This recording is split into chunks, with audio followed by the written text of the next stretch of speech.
Yeah. Many plum. Been done before many times, hasn't it? Raggy loves it. It's been done before, and it'll be done before again. Yeah. I even think Seaside Mart may have done it at some point. Maybe on cask. Maybe. I haven't had this for a good while. I've had it on cask within the last year. Yeah. But I haven't had a bottle of it for a while. Yeah, a bottle is years, but cask I've definitely had it in, I'd say, early part of the year. It would have been when I last had it.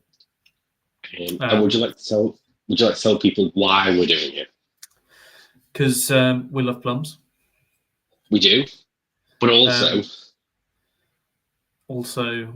we both have different plum beers.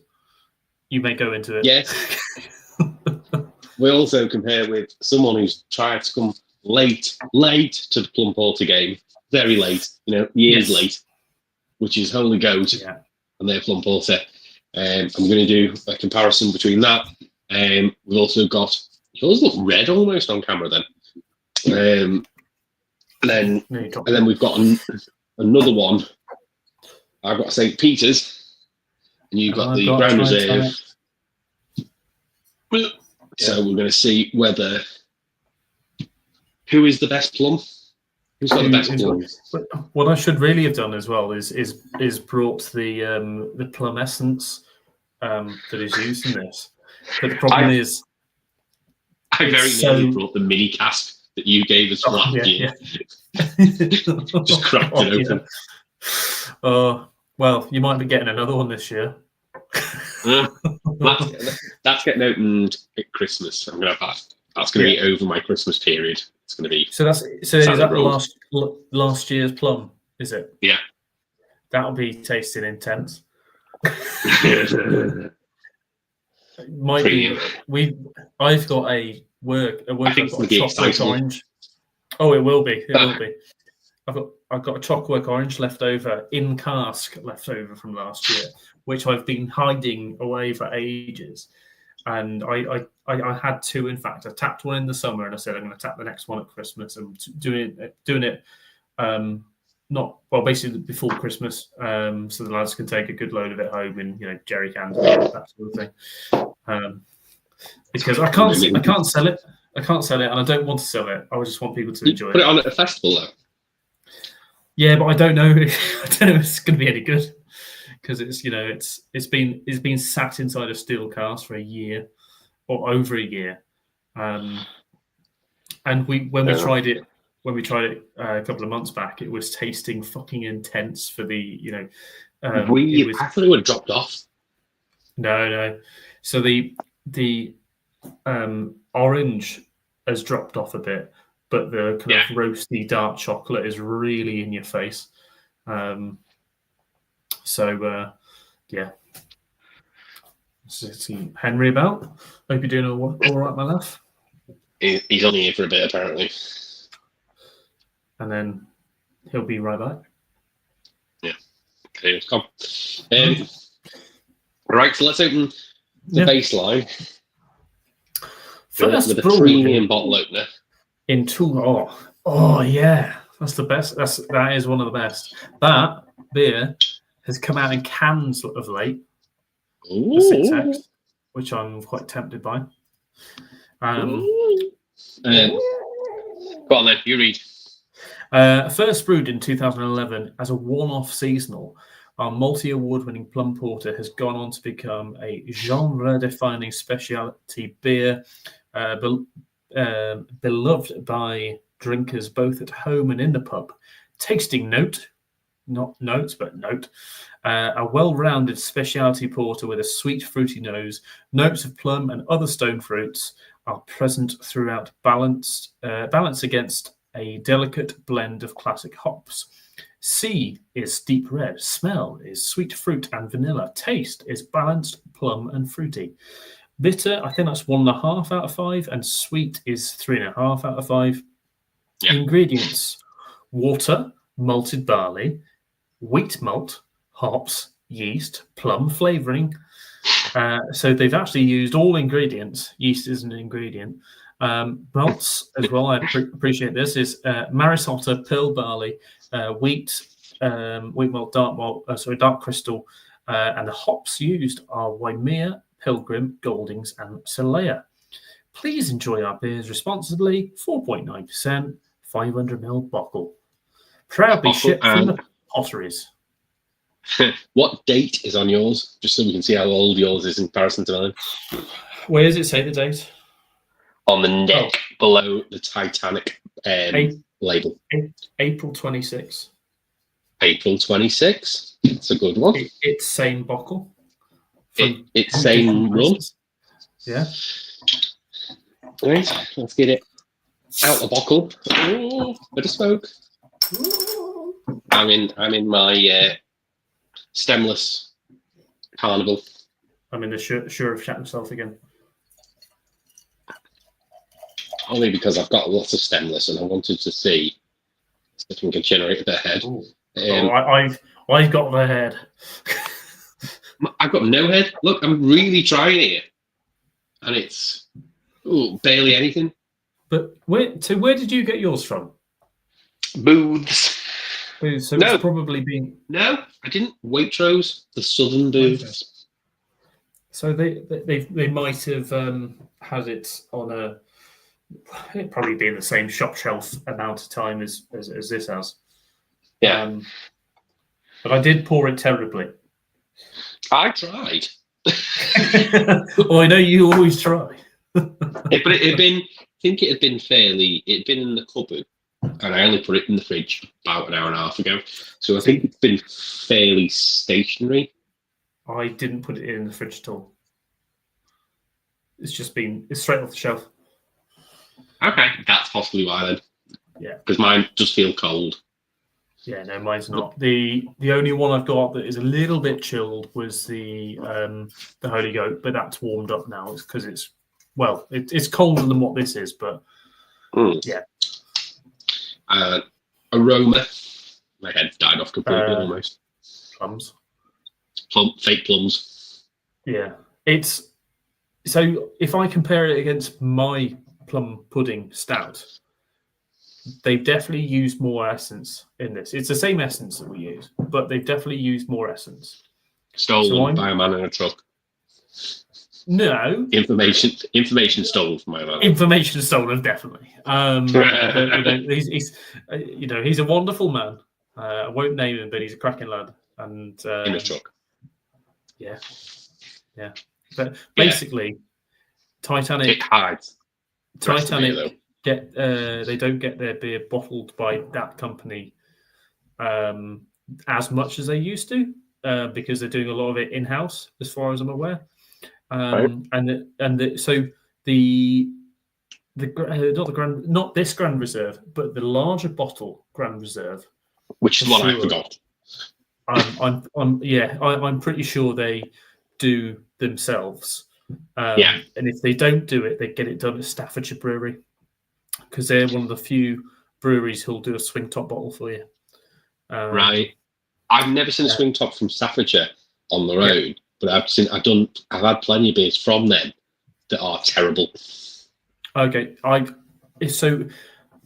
talking maybe 8-9 years ago, maybe more.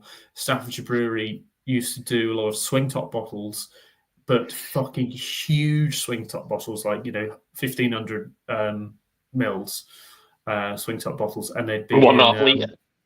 Yeah, and they were in like garden centres, and they were just filled with like a 5% ale of some form. I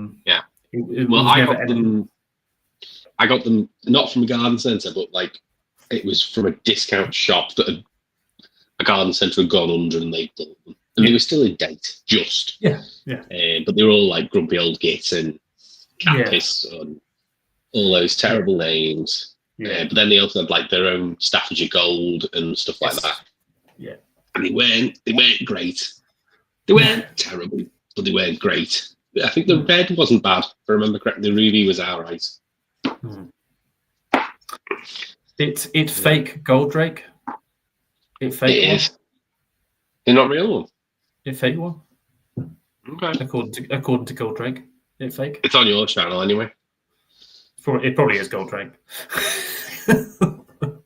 I assume everyone's Goldrake who says certain things.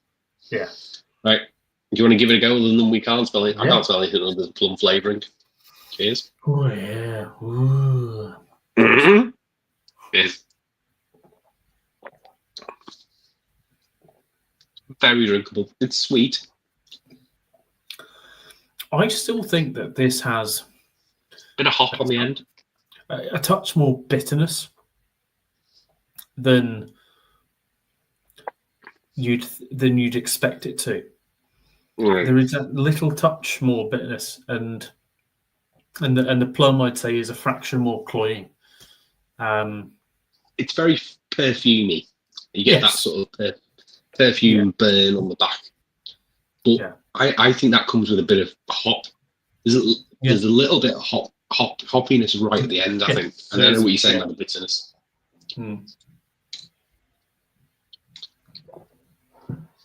It's I'd say relatively thin and drying.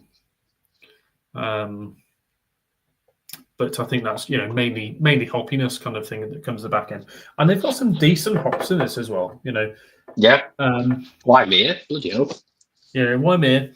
Pilgrim is going to give you a relatively decent amount of bittering. Goldings and Solea, I use them not. Never heard of Solea. No, Solea is huge hop. It's got Styrian Golding, same one. Okay, just a derivative. So Styrian Golding, basically Styrian Goldings used to be grown over in the UK. Sorry, Solea used to be grown over in the UK. It's actually now basically in brackets Styrian Golding Solea.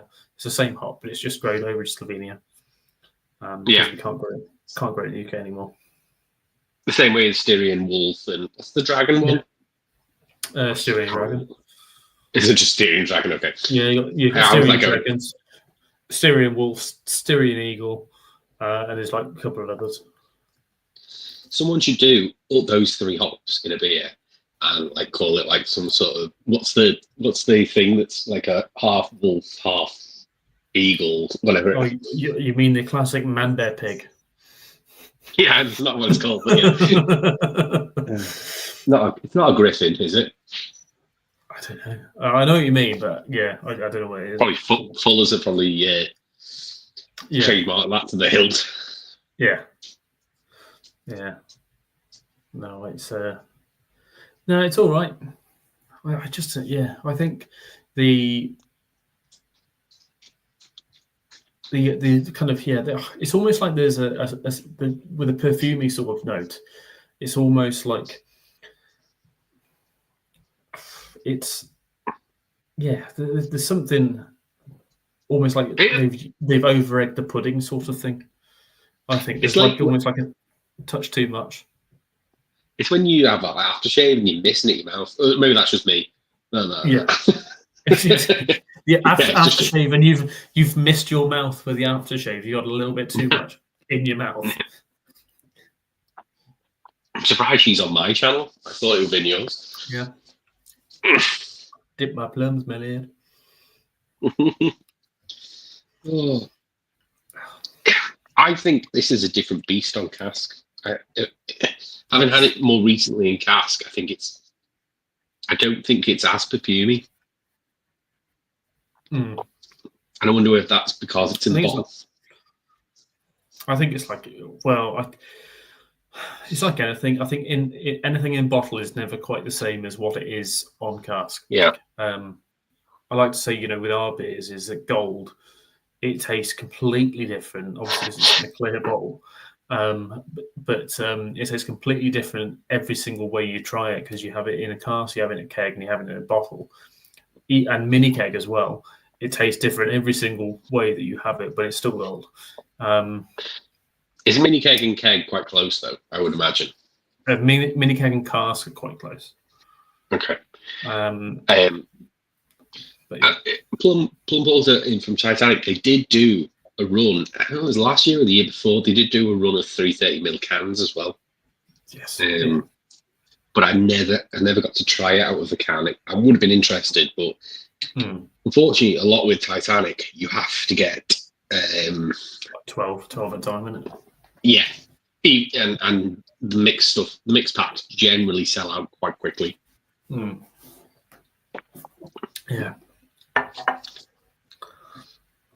Yeah.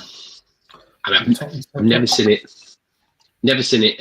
I'm nearly. There's nothing left in the bottle. I've got whatever's left in the glasses to end. I've lobbed that in as well. It's got a decent bit of head on it.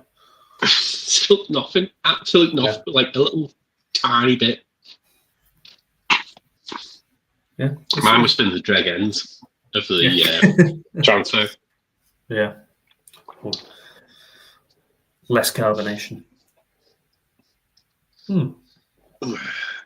Well, I'm wondering how natural Holy Goats is going to be, because their ingredients is very interesting before we open it. I read it when I put it in the cupboard, and there's two things that shocked me. Yeah, there's definitely one thing in there. Well, it's the phrasing of one, and it's the inclusion of another. So on the Holy Goat, it's water, barley, oats, rye, shock, and plums, not plum essence, actual plums, hops and yeast, obviously. And then in the text above it, where it says, and this is, we were talking about this the other day. So it's been conditioned on British plums. So we were talking about this at work. Is that, you know, if you put a beer in a barrel, you don't include the barrel on the ingredients, but you will include the barrel and say that it's been barrel aged or something. But so there they've put plums on the ingredients, suggesting that it's had plums inside of it, but it's actually just been aged on them, and the plums have basically then been taken out. But if you think about it, they must have to put it on, because I imagine the plums will fall apart, and you can't account for the removal of all the plums. No, that's true. Yeah. And I suppose then it's also no real difference to, and the malts and everything like that, because they don't wholly make their way all through the process. But it's just an interesting one to think about, really. But I'm just trying to look at the malt comparison. There is some that are the same, isn't it? It's some of these malts are not like the others. Both have dark crystal. Yeah. Dark crystal. So that'll be crystal rye. So standard crystal is crystal 140. Dark crystal, I think, starts at 400. But you wouldn't have a lot of it in. There'd only be maybe 5 kilos or something. I think Titanic's brewery is 30 barrel. Yeah, it might be 20. Holy Goat, I doubt is anywhere near that sort of size. It's probably 10. Well, I'm going to leave a bit in I'm going to drink a bit more of this, and I'm going to leave a bit for the cuvee afterwards. Oh, the cuvee. So have you got 4 glasses? No, 3, but I can go and grab another. Okay. I thought we'd steal something from Sammy, who always does when he has more than one beer, has a cuvee. Right. And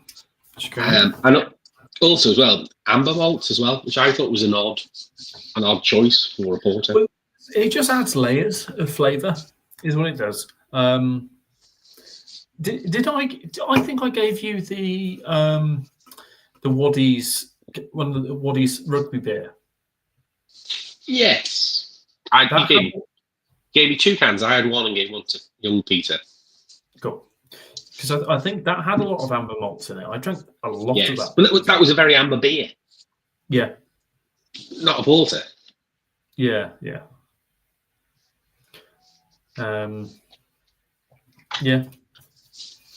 It also should be noted that the plum porter is not suitable for vegans, but the Holy Goat is. That's odd that it's not suitable for vegans. It's nowhere on the plum porter. Well, so they might just not be putting it on, because our beers are suitable for vegans, but we don't put it on the bottle. Okay. So, yeah. Oh no, apologies. It is in very small text below the ingredients and the allergy advice.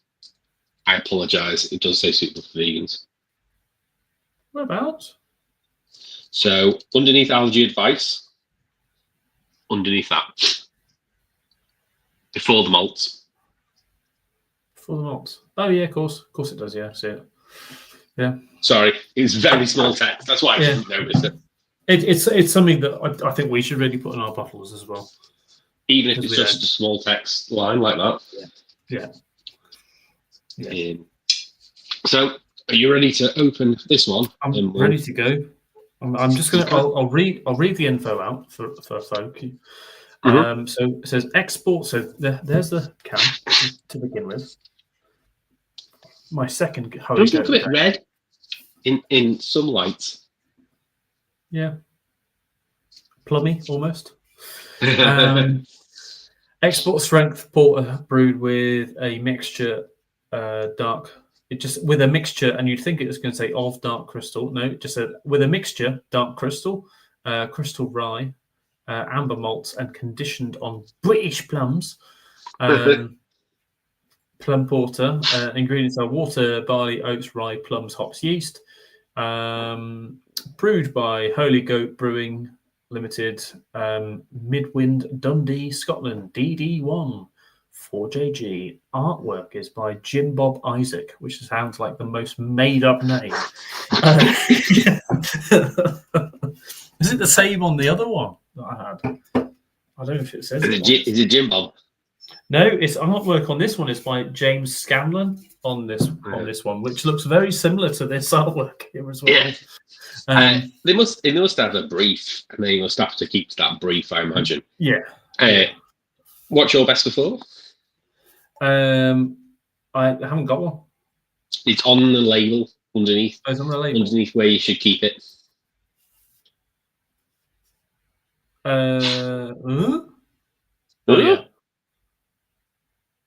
Where? So the opposite side to the ingredients. I just says, oh yeah, got you. September 26th. Same. Right. Yeah. And also should be noted that the plum porter from Titanic is 4.9. This is a big 6%. 6%. Ooh. Yours went. That was a lot of in the Asvex glass as well. Just somehow a half pint glass, even though it's smaller than every glass I own, apart from the Sidens glass. Drinking mine out of an And Union glass from 2018. Oh, it's the one that looks like a butt plug. Oh no, I've got the butt plug one as well. I've got the butt plug.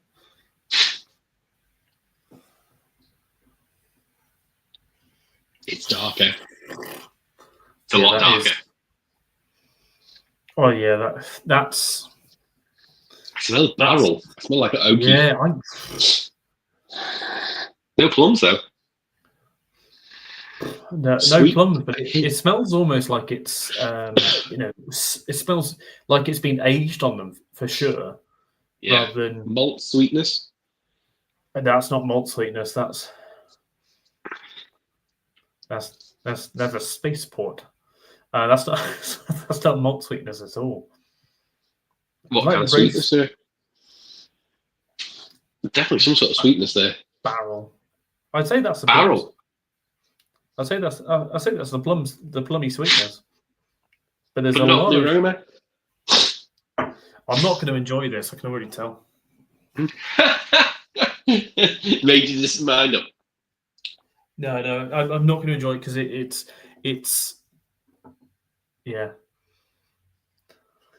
It's going to be a long drink. This one. All right. Well, let's go for it. Dive in. Cheers. My lad. No, it's nice. It's a lot of sweetness. Got a lot of plum. It's a really odd kind of like midway through. Bit of funk on the end. Yeah, there's because that's what I was getting on the nose. It was like funk, and it tastes much sweeter. Up front. Very sweet. Oh, yeah. Second sip that's a lot of sweetness, but not really. It's fruity, but I wouldn't say plum exactly. No, it's yeah, no. It's not. I think what they're trying to do is try and do a natural plum porter, and that's exactly what it is. And I think First and Last did one, which I have had, which was like this as well. It's been aged. Was that on Damson? No, I've had the plum one. Oh, yeah, but Damson's a Plums. Yeah. Came in a little can. No, I remember having a bottle. I'm sure it was maybe it was a different beer. And I appreciate that you're doing it naturally and you're trying to get the natural flavors rather than the synthetic juicy sort of flavor of a plum.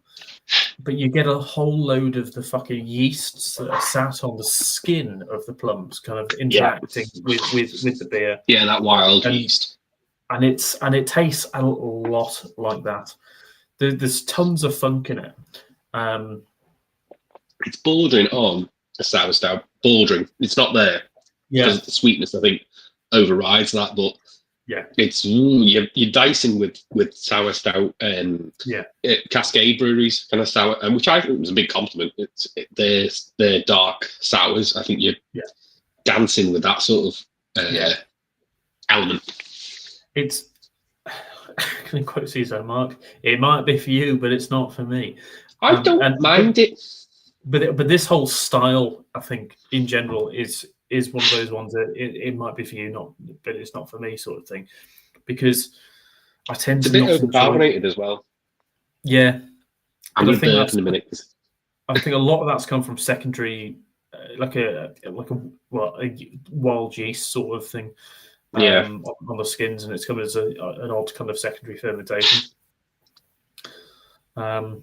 It's not that it's not that the beer's bad. It's not that there's anything wrong with it. It's just it not for me. And that's why I said it was going to be like a long drink, because I can just nose that from the start. I need to burp before I can down it. But yeah, it's a lot of there's a lot of carbonation in it. You could see it when I poured it, and I got there we go. Got loads of head. That's just me getting the end of the can. There's a nice smoking. It's a sort of beer that, it'd be nice to have not a 440ml can of, but to have like a taster of sort of thing. Yeah, you would only have a third of it when you a keg. Yeah. Because it is intense. Oh, excuse me. There we go. There we go. It's all out. It's all out in the open. Excuse me. Yeah. Smoky, bit of a chocolatey sort of note, and not getting much from the rye. No spice. No, maybe a hint of a little bit on the lips. A little bit at the front of the mouth, sort of thing. But obviously, it has all just that sweetness. Yeah, it just has all that sweetness of the plum that's kind of taking over a bit. It's an odd one. It's not. I just realised I never changed the background. I just realised. Never mind. You change the background to that giant plum. I know. I should have done. Yeah, I think I can do it now. Maybe you'll let me. Hang on. Yeah, you can do it. Well, no, not in what's the name mode. Oh, because you're on the second. Yeah. Yeah. Hang on. I don't think so. Brand, maybe it might be right at the bottom. Keep going. Keep going. It's here somewhere. Oh, wait, hang on. The background. Bad files. Oh, God.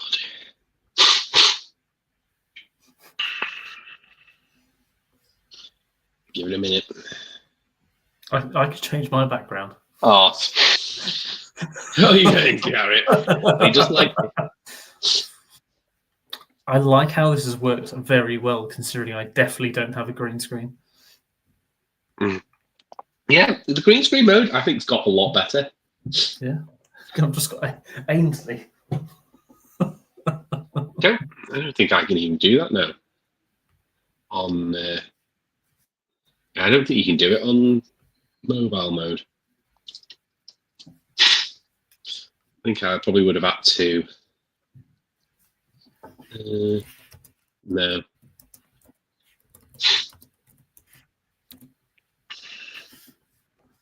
No. I think I would have had to have done it when I was in desktop mode. Let's see if I can change my my background to something else. Virtual background. Let's see what other things I have. You know me. With change.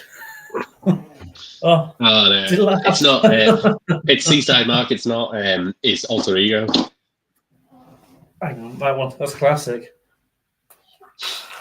Yeah, it's not letting me do it. I think I'd have to kick myself out to do it. I'm just currently sat in the kitchen, just like my house.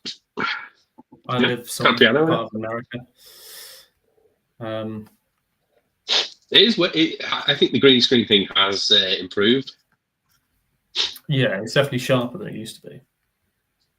Oh, I've got some classics on here. Jesus Christ. I haven't seen a lot of these. Hello to Vanessa. What's this one? A tank. Tank. A classic, an old school Rob. I'm Brock from Herbezian Factor.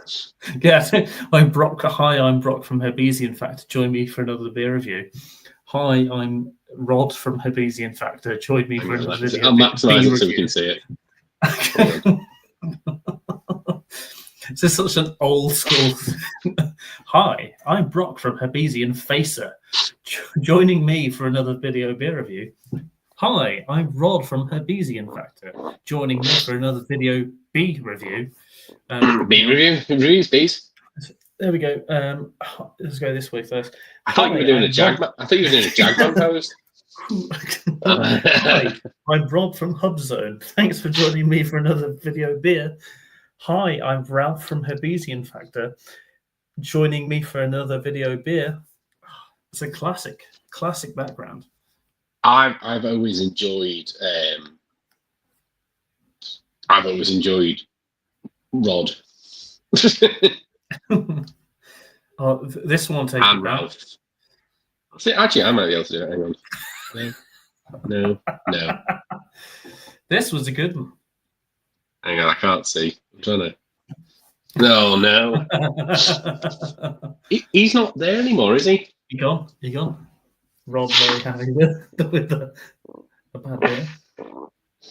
And then we got we got Tetley's and it's lush, yeah. One of my favourites of all time. No. Why is Caesar marking back behind me? I'm going to say you're out of solo view now. Lambs. I'm in the countryside. I am. And then we got an old Rob, Peter, an old Peter. Sorry, a massive amount. I can't even get out of the way. Massive amount of head. We always shout about the massive amount of head, don't we? Yeah, that's lush. And then just Tenant. Which is now sold in my corner shop. Is it? It is. Oh. They have a full run of supers. They have Tenant Super, Kestrel Super, what's it called? It's not Carlsberg. Carlsberg own it. Did you do the rubbish like 3% one? No. You do a Skull Super. Okay. So 3 supers. I'm going to roll with this background. I think I like this one. Okay. That guy there looks pretty sly. Right. For a white guy. Are we going to do the other one? Yeah. If so, I'm going to have to drink this water in this glass because that's what. Okay. I'm just going to nip for a quick slasheroonie. Okay. And then I'll be back. I'm going to manage the non-comments. There you go. 2 people watching this. Oh. Put it in the chat if you know you've had any plum-based beers. Not many of them. I'm hoping to open this one next, which is the St. Peter's, which is a sweet porter with hints of jammy, damson, and blackcurrant. So this one actually specifies having another fruit within it, even though it is only described as a plum porter in the actual name of the beer. Don't think they say. Oh yeah, ingredients: malted water, malted barley, malted wheat, hop yeast, natural plum flavouring. So that's different. That's different to the Titanic, which is say natural plum flavouring. It just say plum flavouring. So that's an interesting difference. Is obviously that one is St. Peter's is saying it's a natural flavouring. The Holy Goat is saying that it's aged on plums, on actual plums. And this one's saying natural plum flavouring, so I wonder whether this is a derivative from plums themselves rather than the Titanic, which is synthetic. I don't think. I don't think it says as well. I wonder whether it doesn't say the hops or the malt. So I'm wondering whether that means that the blackcurrant is coming from the malt or the hops that they're using. Blackcurrant usually associated with trying to remember the hop Willamette. So I'm wondering whether that's a factor within this, whether it's Willamette hop, which is given that blackcurrant flavour, because it doesn't specify that there's any other flavour from blackcurrant there. So it'd be interesting to see whether that's coming from the hops rather than the natural flavouring. Obviously, there isn't really a hop, as far as I'm aware, gives a plum flavouring. So a bit of water in between these. Hoping to try and not take the palette with different ones.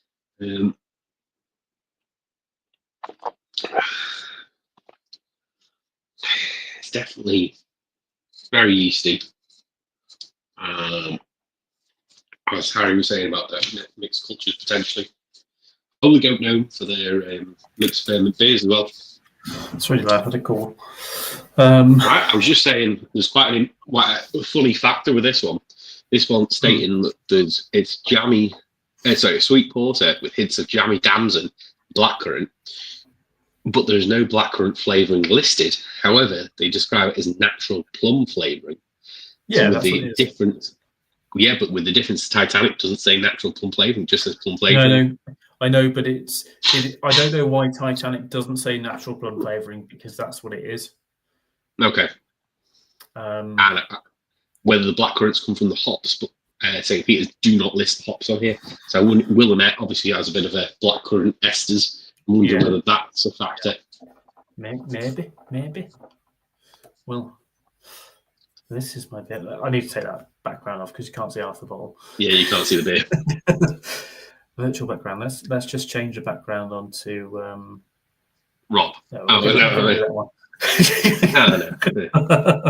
So this plum porter, thank you very much once again, Adam, for this one. Obviously you got me the plum porter as well from In at Home. In at Home. I was about to say Beers Without the Frontiers, lowest which fucking podcast I listen to. Yeah. Charles on that podcast. Yeah. Charles. Lovely Charles. Charles. In at Home, which is I believe is the official lowest threshold for free delivery in the country. Yeah. So £35, and you for free delivery, and you get 10% off when you buy. Gary's fucking messaging me. You get 10% off when you buy 12 cans or bottles or whatever you want. Bottles of beer. And it says bottles of beer, but it works with cider and it works with other stuff as well. So yeah. Plum Porter Grand Reserve. Based on our multi-award-winning Plum Porter, Grand Reserve is a darker, stronger special edition beer matured in our conditioning tanks for 21 days. 6.5% ABV. It's bigger than the whole go. Yeah, it's a big ale in a little ditty bottle, which I'm happy about. Born and bred in Staffordshire, two beer-loving brothers, Keith and Dave Bott, with uncompromising expectations when they order a pint, are at the helm of Titanic Brewery. Back in 1988, Keith and Dave knew the only way to ensure the beer was good enough was to buy Stokes Brewery and run it themselves. It's in Burslem, which it is, I think. If anyone knows Stoke, that Stoke isn't actually a real place. It's more that it's 5 towns. Name of the brewery. And also, I say that Wolverhampton's not a real place, but that's just because it's not a real place. No, Wolverhampton's a real place. Tipton, non-real place. Non-real place doesn't exist. It's fake. Tipton is...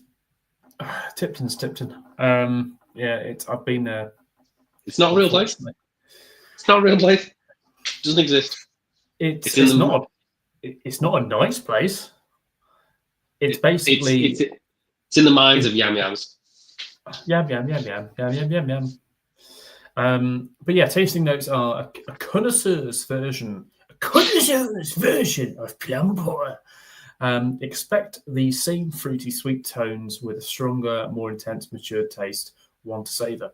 C is black. Smell is rich fruit. Taste is initial fruity plum. What is the taste of initial fruity plum? You get it initially, and then it's not there. Yeah, it's not there. Ingredients: water, malty barley, wheat malt, hops, natural plum flavouring. Same. Why is that one natural? I think it's just because it's this new bottle design, and they need to really update the old bottle design. Because another thing they've got is the only breweries I know nowadays who still put the info, they don't say what company this is from, but I think it's from a company called Sea Beer. Or Cyclops Beer is what it is. So where they do the sea, smell, taste, bitterness rating, and the sweet rating. So I know definitely. Did Brew York use that as well? They might have done. I haven't had Brew York beers for a very long time. It definitely was a bit of a thing maybe 10 years ago when I was starting to get into the industry. And, a lot of breweries were putting this Cyclops beer, and it was being pushed as a kind of, not quite an industry standard, but like something that was recognized by a lot of consumers because it was back then. And I find it really interesting because you get to see the food pairings sometimes. But this on the back of the bottle here seems a bit more homemade because they haven't used quite the same images. So it seems more like, they've got a standard across all the bottles, but let's go and create our own sort of thing. It should be noted as well, that one, although I was wrong, I thought is both. It does not include the port infused. No. So it's just the big bottle is the port infused, which I have had before, obviously with you. Yeah. In Bristol. There's the cherry amaretto one, which they do in little bottles without being amaretto infused. Oh, okay. I thought they were.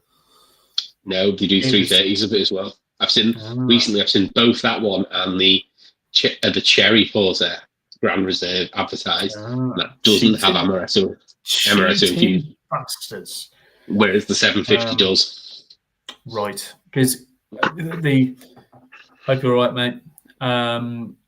Because the the amaretto amaretto on its own. No. Really, I like amaretto. I can't stand it. I had a bad night on it. Okay. Very, very many years ago, and it just riffed on me really badly. One of my mates used to mix Dr. Pepper and amaretto.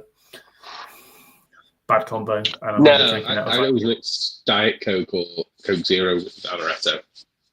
Yeah, no, it was that, and then I had a couple of sips of that on that evening when I was drinking other stuff, and I just always remember that taste being horrible. And I just couldn't. I didn't like Dr. Pepper in the first place anyway. But anyway, I love Dr. Pepper.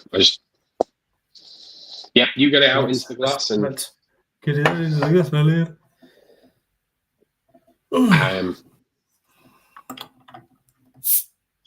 Got the infused Grand Reserves, both cherry and plum.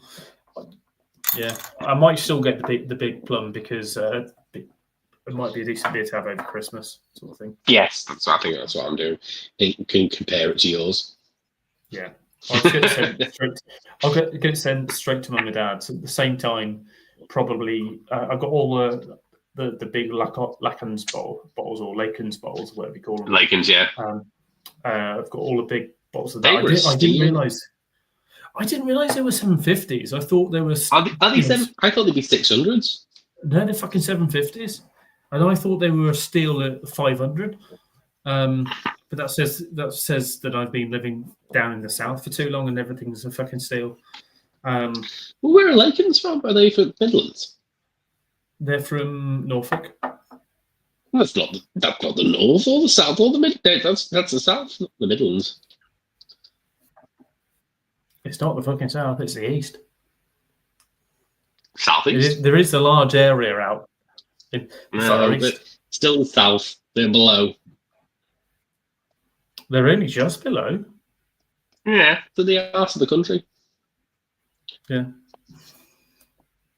But yeah, right. There we go. Yeah, enjoy. You open yours to laugh. I haven't. I was going to wait. I was waiting until you to have yours, and then I was going to open mine. Okay. But I'll cheers you with this other one. Well, yeah, definitely. I think this one's got way more balance than the standard plum does. It's still is that coming with the ABV? Yeah.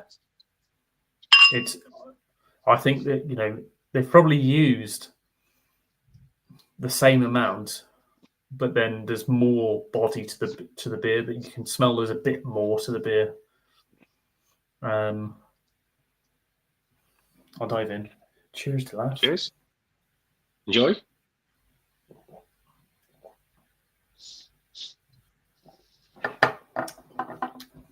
It's still relatively thin, but let's go back on the standard plum.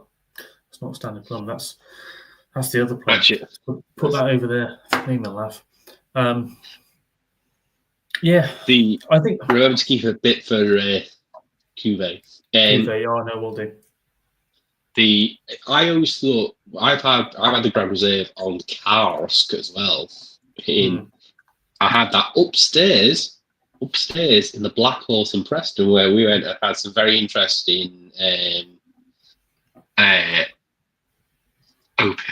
wasn't Old Peculiar. It was Old Tom on cask. Ooh, yeah. Yeah, do you remember that one? That was a bit. Been on a bit too long. So you know who's got Old Tom on cask at the minute? The British Lion does. Again? It's got it back on, and they put it on tonight. I got a message through saying that they've put it on at lunchtime and it's going to be on. And I was like, I'm not even going to bother going tomorrow because I reckon all the gang over in Devizes will go early doors. Early doors, you'll get it. Maybe, but I want to go to Drink Valley because Drink Valley opens. The new Drink Valley opens tomorrow. Not go afterwards? Not if I'm having a pint of Old Tom. Not a pint, just as a half. You can't drink it in any other way. No worries, mate. Hope you're all well anyway. And enjoy. I honestly thought that said shift. 5 great guys. Got to go 5 great guys. Hope you're doing all right there, my lad. I haven't seen as many. Well, I haven't been commenting on Seaside Mart as much, but hope you're doing all right there, my lad.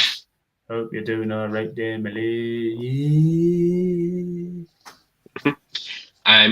So I don't have that one, but I've got St. Peter's Plum Porter, which is the other plum porter when it's not Titanic. And that's a sweet porter with hints of jammy damson and blackcurrant. It's 5%, so it's higher, 0.1% higher than the Titanic. There's no little story on the back. It's got lots of languages. I know this is exported everywhere, St. Peter's at the moment, because a certain person we know gets it in Mexico, even on Minico. Gets exported to Hubert. It does.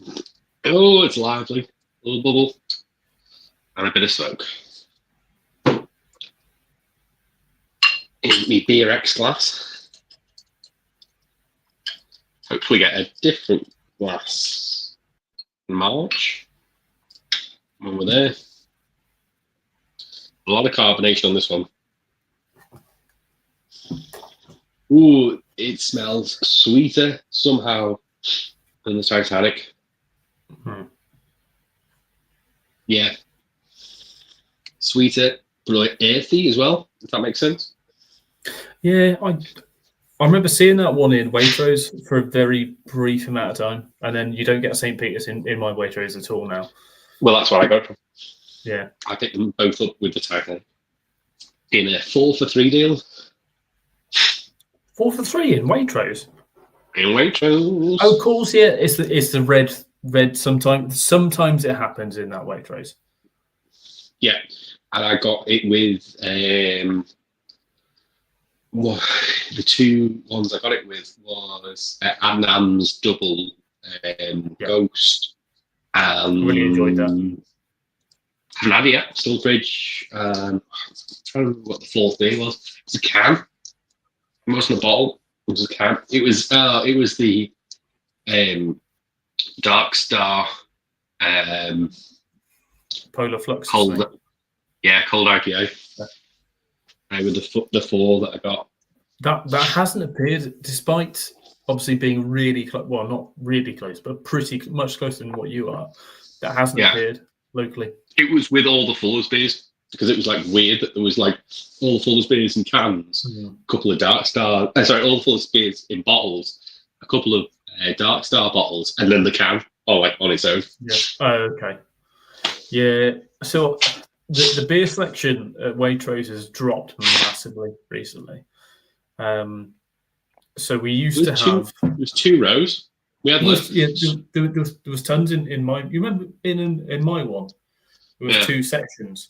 So one section's completely gone. It's now replaced by a wall of different rosé shite. What? Have you been up to the one? There's the one next to the Badger pub is not that far from you. No. Well, it's about 25 minutes, but I haven't been up there yet. That might have it. I only thought about that after the fact. Yeah, it has a much better selection. That said, that doesn't seem to have as many kind of like ales as what what that one in Swindon does. Bit sour. Oh, nice. You've got Holy Goat too. It might even mean it's tart. I don't know if that's the blackcurrant element. I actually like that. That's my least favourite out of the 3. Ooh, okay. Yes, I am ready for Shark, but I'm going to put this comment up and I'm going to show Shark what I've got for next weekend. What is occurring next weekend? It's the 14th, as we discussed. Yeah. Harry has one of the beers. I have one of the beers. I'm also out on a pub crawl, so it's going to be an interesting live stream when I get back. I'll be absolutely smashed. Obviously, that's the main one that everyone's reviewing. And then I was told to get Christmas beers, so I've got Blitzen from Black Sheep. Yeah. From Robinson's, Santa's Rain beer. I've had that many years ago. And picked up today from Booths, Ridgeway Santa's Butt. Oh, yes. 6% for what? Classic beers. Well, I was thinking about picking up Criminally Bad Elf, but Santa's Butt's better. Well, insanely Bad Elf, or whatever the other one is as well. Didn't have that one. You just have Criminally and Bad Elf. Yeah, Criminally Bad Elf and Bad Elf. That's all they have. Well, so I'll probably join, but like I'm on a pub crawl next weekend, next Saturday, with the work lads. Well, the work everyone, not just the lads. There's about 13 of us, and we're starting off at. So we're doing we pull up the group. It's called the 12 Taverns of Marlborough, is what we've called it. See, I have called the 12 taverns of Christmas time, but it's basically all the 12 pubs in the local town. Shark, I have lump of coal, but it's in my advent calendar, so it depends whether it comes up in time. If it comes up between now and then, I'll keep hold of it. So we've got 12 different pubs, and there are rules as well. I've bought my I've evening disco. Hope you're doing all right there, my laugh. These aren't beers. These are plum ales. Plum ales. Ooh. Actually, so as you can see, hang on. Oh no.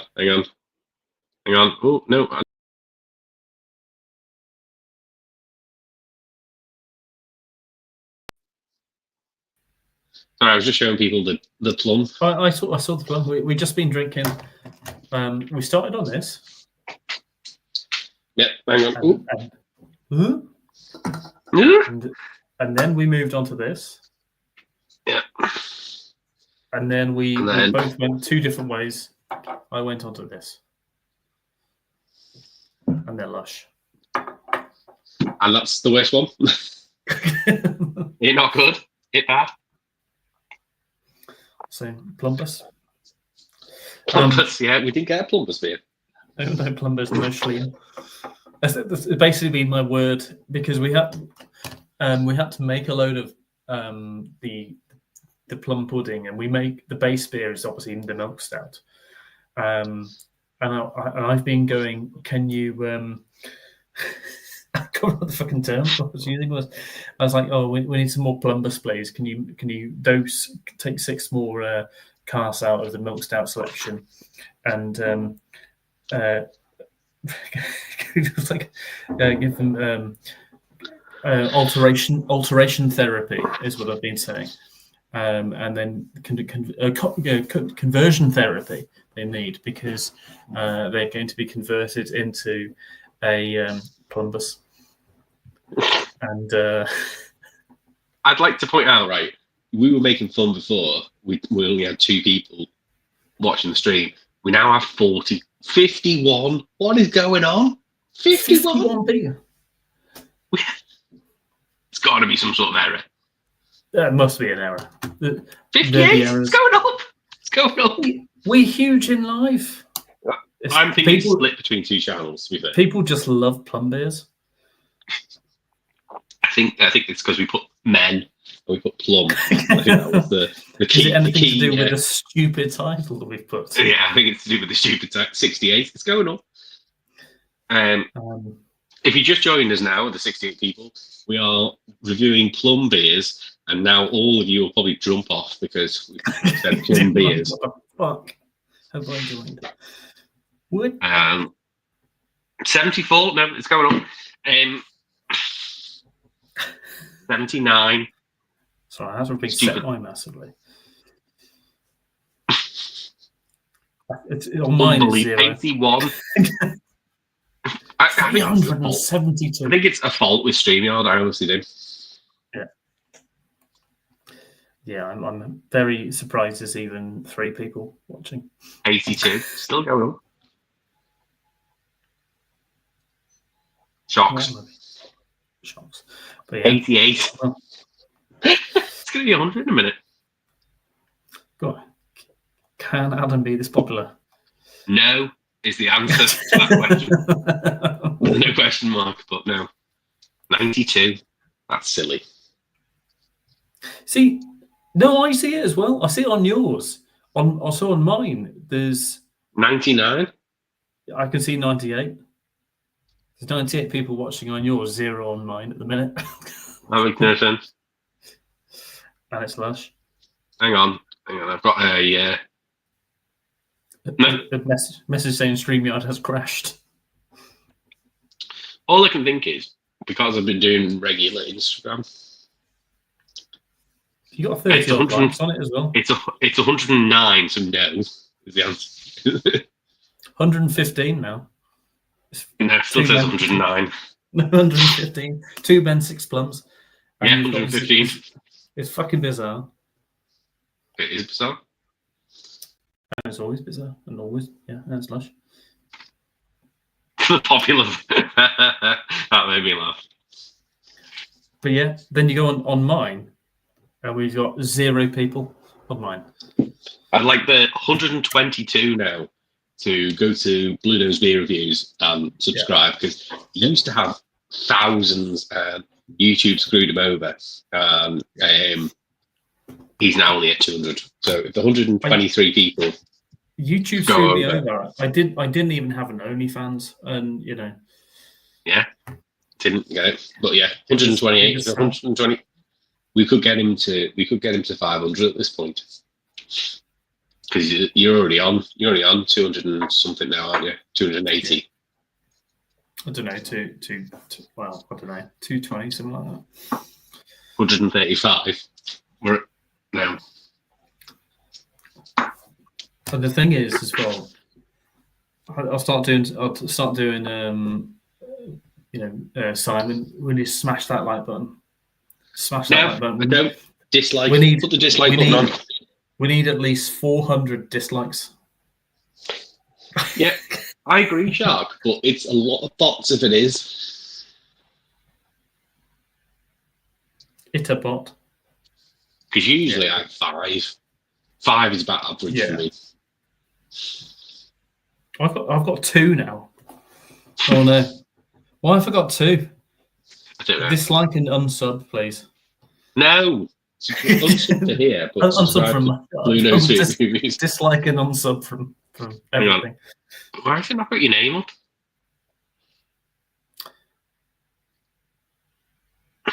Where's the format on here?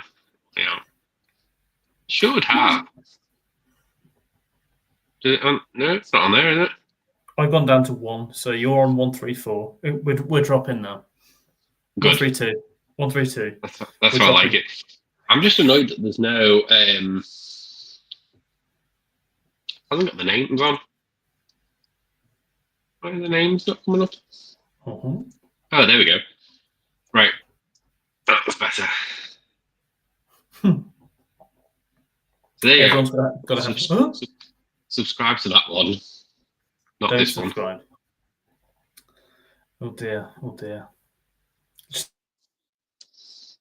These 2 plums. Plum bot. Oh, Plum what a bot. pair of plums. It's dropping massively now. That's fine. We started talking about it's it. Like plum. Put the names up and started talking about the numbers. That's Simon's fault, isn't it? Yeah. Simon, he started asking for likes when he at least 500. As soon as we get to 500 dislikes, I'll take all my clothes off. Oh God, no! Or press ups. Naked press ups, no. It's dropped right down now. As soon as I said naked, I'm just gonna be sat like this, so you'll see nothing. You'll see nothing. Why is it rising? But we are. I'm going to go and get a pint glass, and we're going to do a cuvee. Yeah. Back in a sec. I'm mildly not interested in doing the in doing the cuvee anymore, because I think it's going to be not a mess. I think it depends how much holy oat I have. Yeah. So it's going to be the Titanic, the Cuvée. That's a fair amount of the Titanic. A bit of Holy Goat.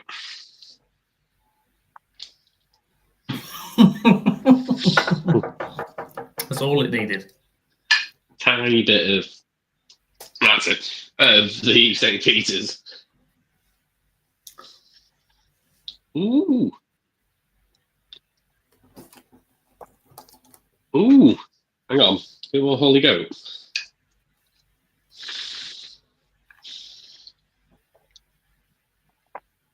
Oh. Might need a bit more Holy Goat.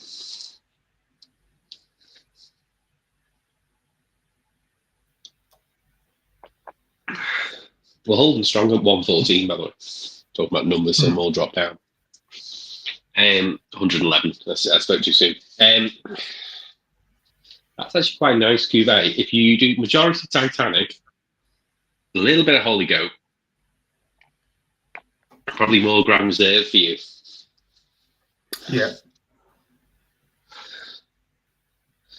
That's quite decent. Can you give it a go in a bit, my life? Chuck it all. Not put it all in.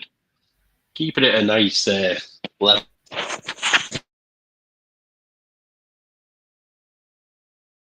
What we're saying. Uh-huh. Ooh. It's got blood. Ooh. I'm just enjoying my Grand Reserve at the minute. I will get really? Yeah, it's just tasting lush. I plan to use this for Shark Street because most of them are traditional. All of them are traditional. Yeah, I've got some impies to go afterwards. I've got a Whiplash impy, which is a Christmas impy, and a Backbeat impy. What's that for next week? Yeah.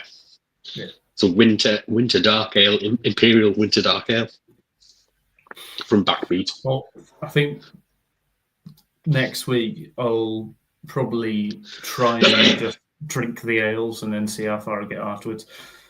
Because, like I said, I've got a pub crawl beforehand, which has got 12 pubs in it. Guinness, just Guinness.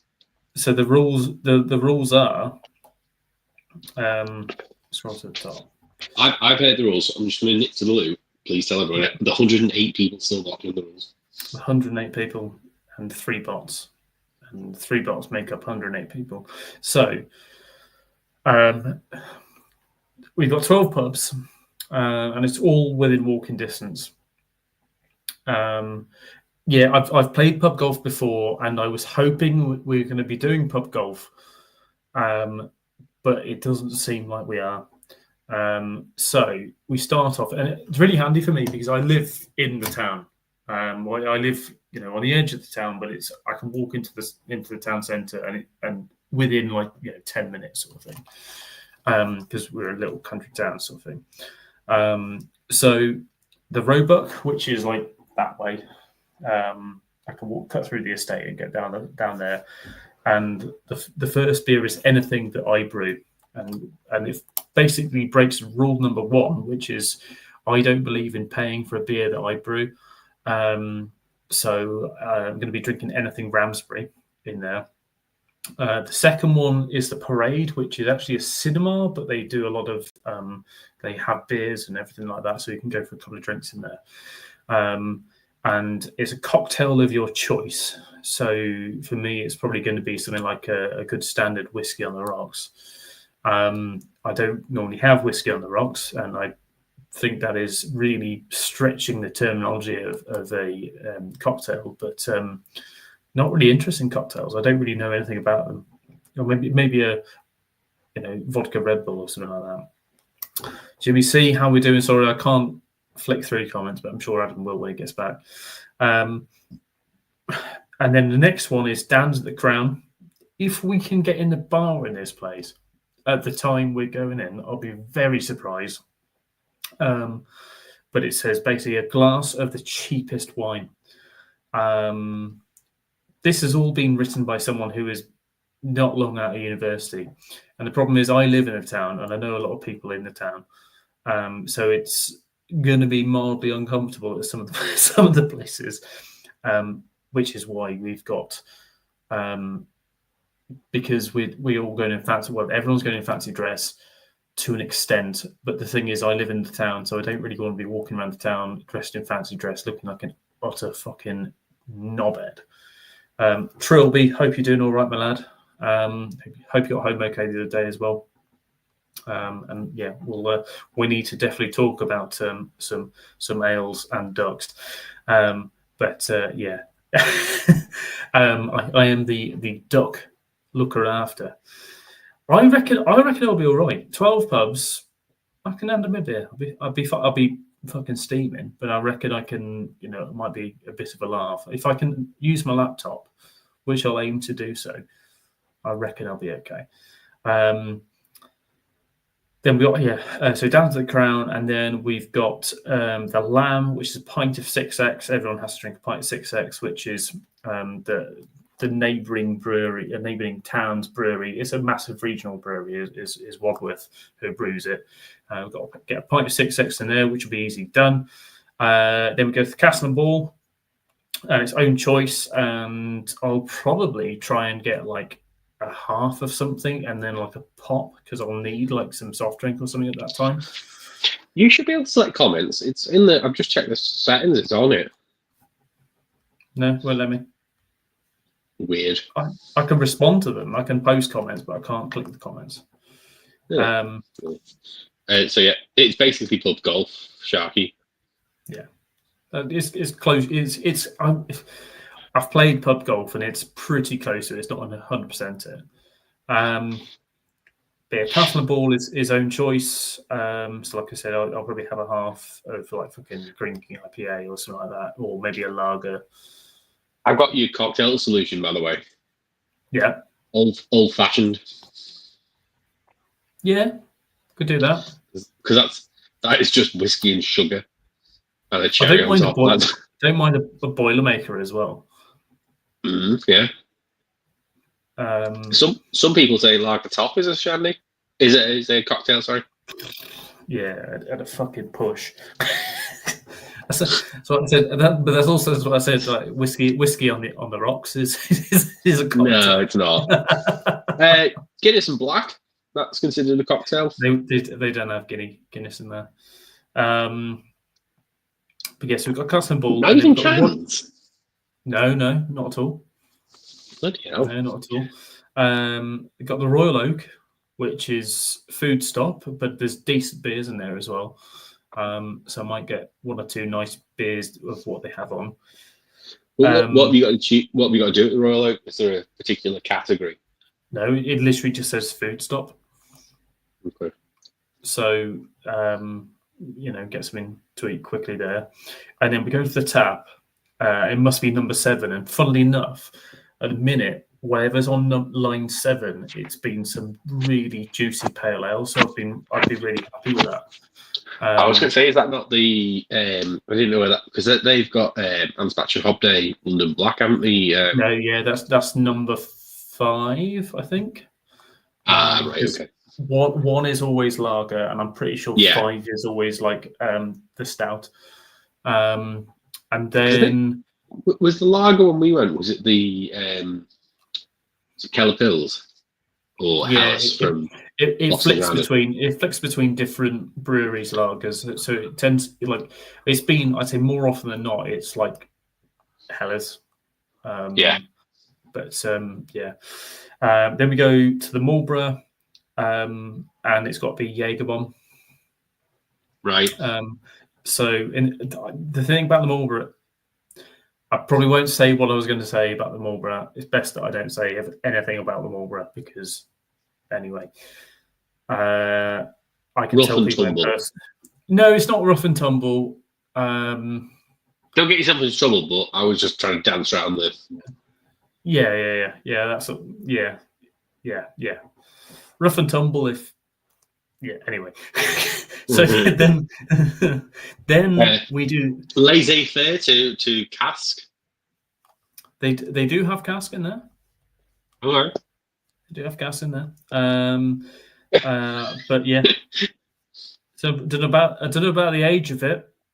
Okay. Yeah, that's what I mean. Laissez-faire attitude. Yeah. So then, for some reason, they got the welly after. So yeah, over the road to the welly, pint of gold in the welly, and then one stop. This is where things take a bit of a change. Dragon soup. It's got to be soup. Dragon soup. It is.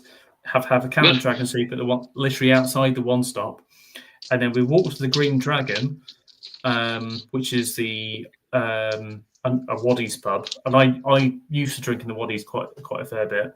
In the Green Dragon. I haven't been in there for a while because it became like the local spot for where a lot of like the young drinkers used to go. It's like for kids sort of thing when you go in there. What's the you've got Fuller's pub near you, haven't you, as well? No, it's gone. It's not Fuller's anymore. We're starting there. Yeah, that's the robot. Yeah. So, but it used to be at Fuller's. Used to be Fuller's, but it's not anymore. It's owned by Admiral. But so basically, they tend to have a lot of Ramsbury or like guest beers and everything like that. So then we finish off at the Bear where you stayed. Oh yeah, the rooms weren't terrible, but we literally say that I think I put that on my TripAdvisor review. The rooms aren't terrible. There was just an open window when there was a time of a festival or something, wasn't it? It's so dangerous trying to close that window. I nearly broke my neck. You have to climb up. And I'm not the most sprightly man, as large gentlemen are. But the bathroom reminded me of 90s. It reminded me of 90s swim baths. I don't know why. You know, like changing rooms and swim baths in the 90s, which is it's not a terrible thing. It's just how it was decorated. It just reminds me of that, and I was just like, oh, okay. I've never seen that floor outside of the 90s swim bath. Was that weird floor? Maybe school changing rooms as well. It was a weird floor. It was like that sort of can't slip floor. Yeah. Very strange. Yeah, but it was clean.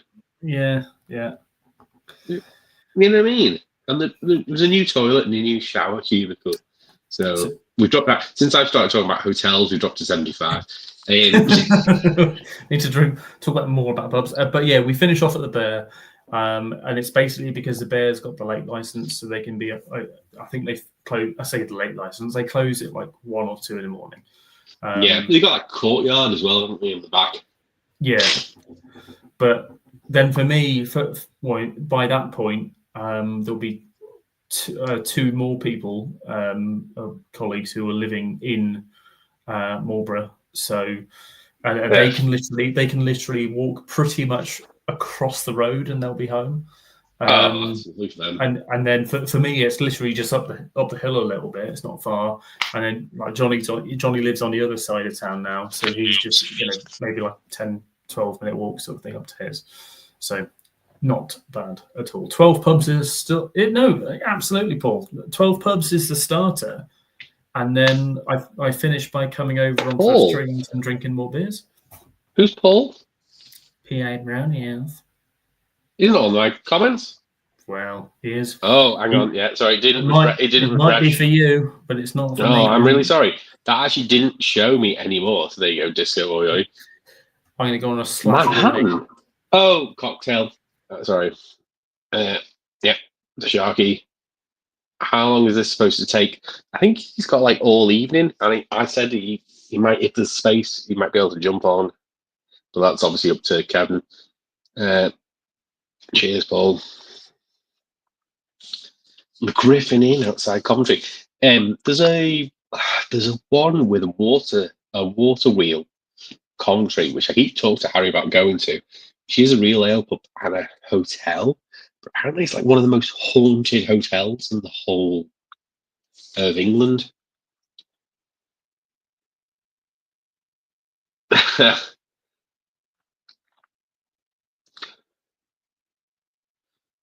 But yeah, no, I think Paul will be interested in that. If I can find the name, I know it's got a water wheel outside. Harry probably will know what this is. Paul joined us right at the end for the cuvee as well of the 3 plum beers that we've done. I'm hoping Harry comes back with his glass and he can do his cuvee to finish it off. But that's actually quite nice. I was worried about how much St. Peter's I put in because that was the worst one.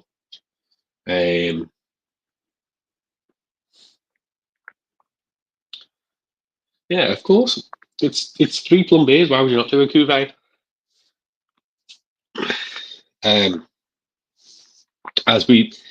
So we had 2 the same, and 1 was different.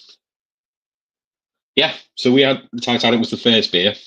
Then we had the new boys to the party, Paul, which was Holy Goat, who are based in Dundee in Scotland. Theirs is actually 6%. Harry wasn't a big fan because it's aged on actual plums, which unfortunately has brought in a bit of mixed firm, which I don't mind. And Harry usually doesn't mind, but obviously being a dark beer, iffy. But I thought it was all right. And then he had the Titanic Grand Reserve, the small bottle, which is not port infused. And I had St. Peter's Plum Porter, which is like the second supermarket plum porter available. We've dropped down to 9 since you left. Good. Went from 50 to 9. Well, we need to talk more about Marlborough pubs, clearly. No, it was slowly dropped down. You talked about Marlborough pubs, we dropped to 30, and then it went from 30 to 9. How many bots must have been there? Must have been easy 70. Yeah. Well, easy. Something that was generating something. Yeah. All I can think is that people tuned in because of the title and then went, no, bye, and now we're on 7. Well, that's why you've got to name your videos something with dildo and creamer in the video. I know. How many did you get off that? Like 1,000? Because it's like crazy. The one where I said something like it's not something is the ultimate beer dildo or something. I only got like 150. Yeah, St. Peter's. And then the one. Unless he's talking about Cranbourne Poacher. Where I go, the combo no one asked for, special brew, that got 1.8k. And then the one where I said the beer dildo is the god of creaming, that only got 149 views. Where is the Griffin? Coventry, you said. Is it? That's what I thought. What's the place I'm thinking of, which is a hotel and a pub, which is like the most haunted place in England? That's in Coventry. It's got a water wheel on the outside. It's literally just outside of Coventry. Oh wait, hang on. Paul's saying it's Nuneaton, which is like not really Coventry. Oh, no, that's not. The Griffin Nuneaton. I've never been there. The only reason why I've ever been to Nuneaton was to go and see my granny in hospital. And that was Nuneaton 20 years ago. Coventry to Nuneaton is like saying that you live in Pittsburgh. And also, it's not really in Nuneaton. It's north of Bedworth. So I've been to Bedworth before, and it's kind of between Nuneaton and Bedworth. Like Nuneaton's north of Coventry, well north of Coventry. Is it? It's not. Well, I say it's well north. It's.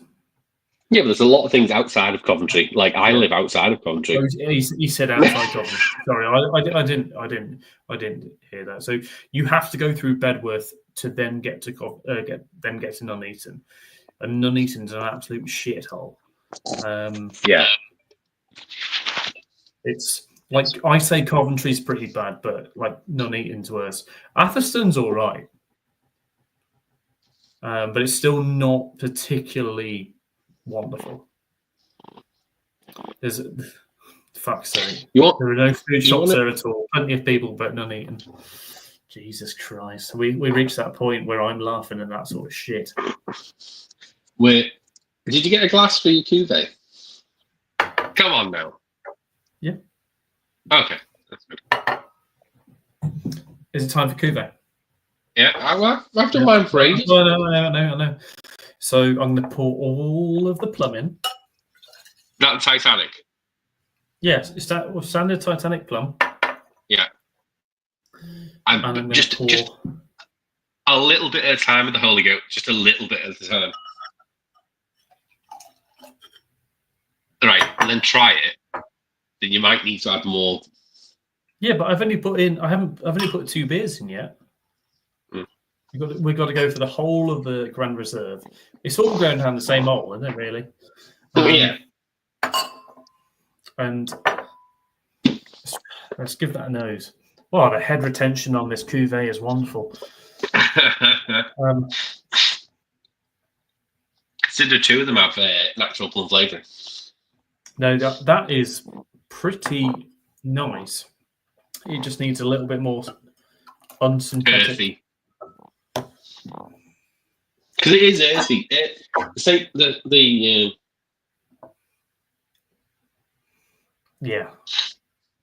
That's right. brilliant. We need to find what that haunted hotel pub is in Coventry. I'm trying to find it. It's like the most haunted place in England. It's a hotel pub restaurant in Coventry, or just outside of Coventry. It's literally it's a CV postcode, like early doors CV like postcode. It'd be like CV3 or something, or CV4, and it's got a water wheel outside. Might be the old mill in Baggington. Yes. Baggington, which is I'm pretty sure is where the airport is. Coventry has an airport, or East Midlands Airport. No, it's Coventry Airport. Oh yeah. There. I want to go there for a couple of beers. I'm pretty sure I've drank in there. I've been in there a few times. Apparently, it's like one of the most haunted pubs in. Not that I believe in ghosts. And then wait, I started talking about ghosts, and we dropped down to no, I've definitely been in there. I used to go there after. So I was learning to fly probably about 11 years ago. You learned to fly? Learned to fly, yeah. And I used to go in there afterwards and go and have a couple of pints of Becks. What size engine did you get up to? What size engine could you fly up to when you were training? I didn't finish my PPL because my uncle's brother had a fatal accident, and I was from there put off flying. I didn't really want to do anything. And to be honest, I always felt quite nervous anyway when I was up there, because you're in the tiny little fucking mini with wings. Oh yeah, Cessna in it. So I did C-72, C-74, and the largest thing I flew was an Antonov AN2, which is reasonably large. But they tend to use it for like crop dusting and that sort of thing, but crop dusting in huge areas. Crop dusting or also for like parachuting and that sort of thing. 2 minutes. That's right, Clive. But yeah, no, I drank in the old mill. I never knew anything about it, to be honest, Paul. But it was on the road back into Cov. And basically for me to get onto the A45 to get back to get on the A45, you wouldn't really want to go through Coventry from there, because Baggington by the airport is south of the city, so that you can get on the A45, go all the way down the A45, get on the M42, and back to mum and dad's, as it was where I was living at the time, and go around either on a toll or just cut through. But yeah. Went there many a time. Like I say, I used to go and drink a couple. I was very early days of me knowing anything about beer. Would have been about summer, I think 2013, 2014 sort of time. And I was, I'd go up there and have a couple of pints of Becks. That would be the thing. Sorry, I've been listening. That's all right. The dog went out for a wee and nearly got blown over. It's hilarious. We got the storm coming again. Yeah. What do you think of the trout in that falls in? The trout. The trout in. I don't know where the trout in is. I assume like Coventry.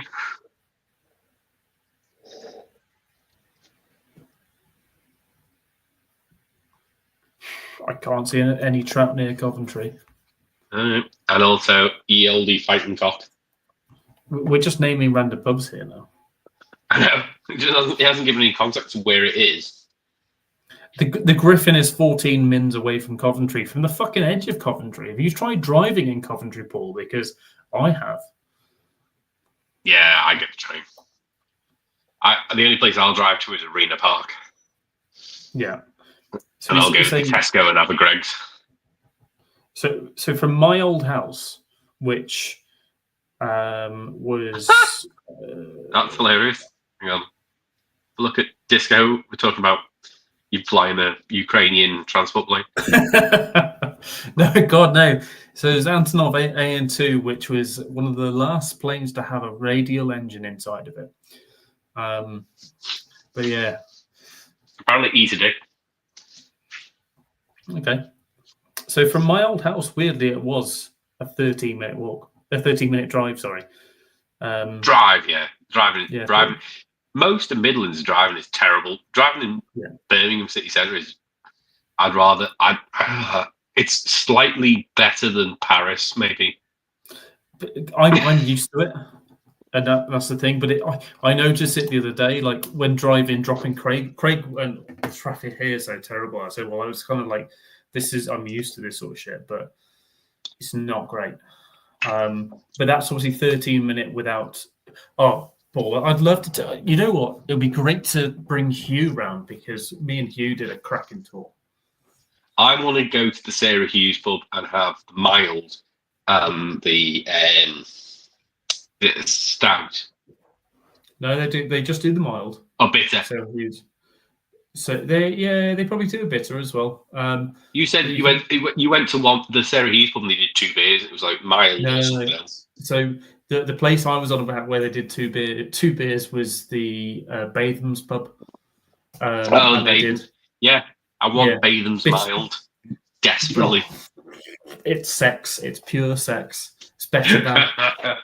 Yeah, that's what I want. It's made with a shit ton of invert sugar. So it ends up being like a really high gravity, so it's really quite sweet, and you could at least have like fucking 10 gallons of it. I want to see Paul on a mega pint of Batham's mild. Oh yeah, that can be arranged. So you and then obviously the Sarah Hughes, and it's literally just everyone's pretty much drinking mild, and there's a lot of lager drinkers in there at the same time. But me and Hubert went in there, and it was late on a Saturday. I say late on. It was like it wasn't late on. It was maybe like 6, approaching 7 sort of thing. And it's where the classic Big Sky thing that I said once was from, because I leant back on this park bench with him, or is it a bench in the pub garden? I was like, you could see huge Big Sky, and I went, Big Sky, and then he just started laughing at me because he's a twat. And then I went to a rave afterwards, and it was lush. We're dropping down to 4 now. Look how far we've come.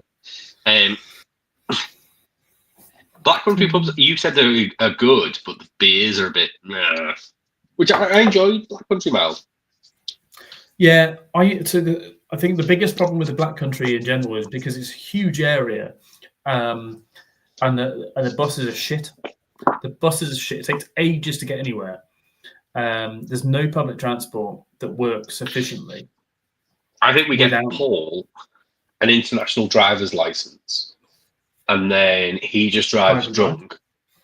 And when it comes to him getting go to court about it, just flies home.